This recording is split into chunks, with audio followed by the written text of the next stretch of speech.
Welcome to today's webinar presented by Supercoder.com.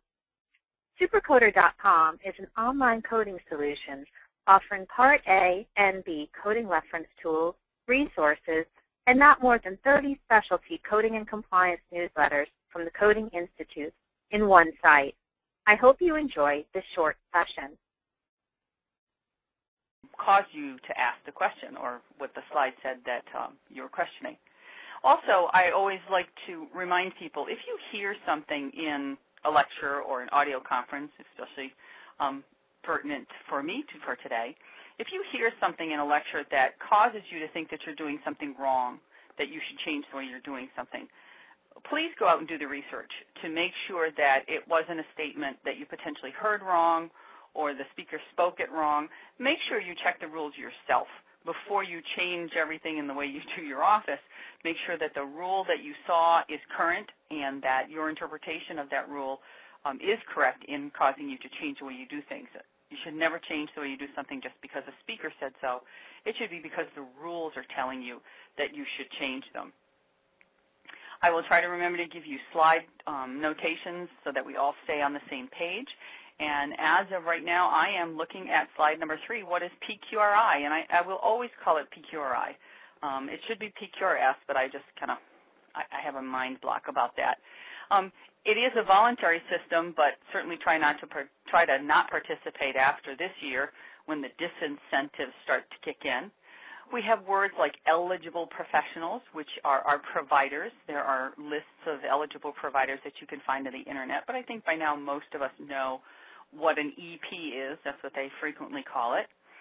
We have multiple quality data reporting options, QDC quality data codes that we see. Those are the different measures, and we'll talk a little bit more about that. The successful reporting depends on what measures and how your reporting is going to happen. And so making sure that we know what we're doing going in, because the reporting feedbacks that we get aren't until way late in the system, and you don't want to spend an entire year doing something just to find out in November you've been doing it wrong for a very, very long time. And then the whole PQRI, PQRS system came about because of this Tax Relief and Healthcare Act back in 2006.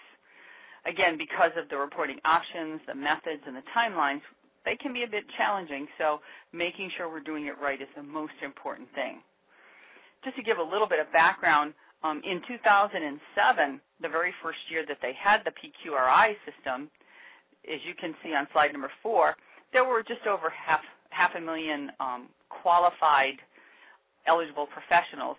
And of that 631,000, only just under 100,000 attempted to participate. And it was funny because for the longest time they didn't tell us how many successfully participated, just how many attempted to participate.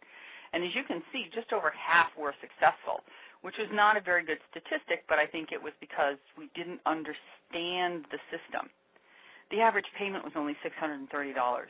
That's just astounding. And then the largest payment was to a group of over $200,000. So clearly the diversity there was significant. In 2008, we had, wow, a whole lot more, almost 3 times as many professionals participating. And we had a significant increase in those successfully reporting. The incentive payments jumped up, and the average payments moved up some too. And notice the highest payment was close to $100,000. They didn't qualify that highest payment as to whether it was an individual physician or a group, but I'd like to believe it was a group. In 2009, again, continued to increase, and in 2010 you can see continues to increase in both the average payments but also payments per practice. So as more and more participate and get better at it, I think we see those numbers of participation going up, but the payments are certainly going to level off because it is based on a percentage of your Medicare payments for an individual provider, and that's a somewhat static number. Supercoder is the fastest growing online reference tool with more than 25,000 subscribers. Call 866-228-9252 to get a free product demo, or sign up at supercoder.com for a 7-day free trial.